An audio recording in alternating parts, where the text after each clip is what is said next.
Sveiki, brangus klausytojai, su jumis Aušra ir podkastas 5 minutės. Ne Dievo kelias. Mozė buvo išmokytas visos Egipto išminties ir tapo galingas žodžiais ir darbais. Apaštalų darbų 7 skyriaus 22 eilutė. Mozė manė, kad Egipto suteiktas išsilavinimas darė jį pilnai tinkamu išvesti Izraelio tautą iš vergijos.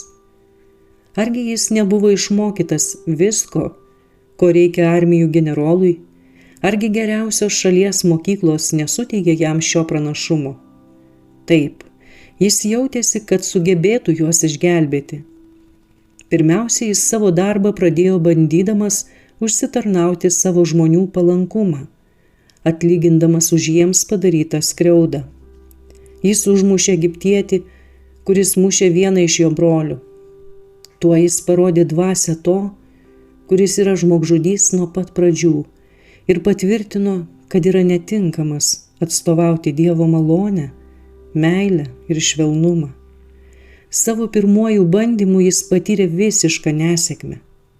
Kaip ir daugelis kitų, jis neteko pasitikėjimo Dievu, atsuko nugarą į jam pavestą darbą ir pabėgo nuo faraono keršto. Jis nusprendė, kad dėl jo klaidos Dievas neleis jam turėti jokios dalies, gelbstint jo žmones iš žiaurios vergystės. Tačiau Viešpats leido visam tam įvykti, kad galėtų jį išmokyti švelnumo, kantrumo, gerumo, kurie taip reikalingi kiekvienam šeimininko tarnui. Tam, kad jis galėtų suprasti savo bejėgiškumą ir neveiksmingumą be Viešpaties Jėzaus pagalbos, Viešpats leido, kad Mozei būnant žmogiškosios šlovės viršūnėje atsiskleistų žmogaus išminties, kvailumas ir silpnumas.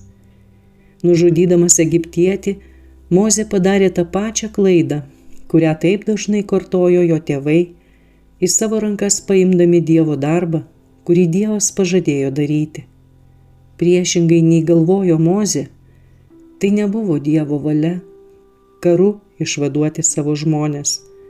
Tai turėjo būti padaryta Dievo galinga jėga, tam, kad šlovė galėtų atitekti tik jam vienam. Tačiau netgi šitas neapgalvotas poelgis nesutrukdė Dievo planams įvykti. Mozė dar nebuvo pasiruošęs savo dideliai užduočiai atlikti. Jis dar neišmoko tos pačios tikėjimo pamokos, kurios buvo išmokyti Abraomas ir Jokūbas, nepasitikėti žmogiška jėga ir išmintimi, bet pasikliauti Dievo jėga, išpildant savo pažadus. Su jumis buvo podkastas 5 minutės ir Aušra.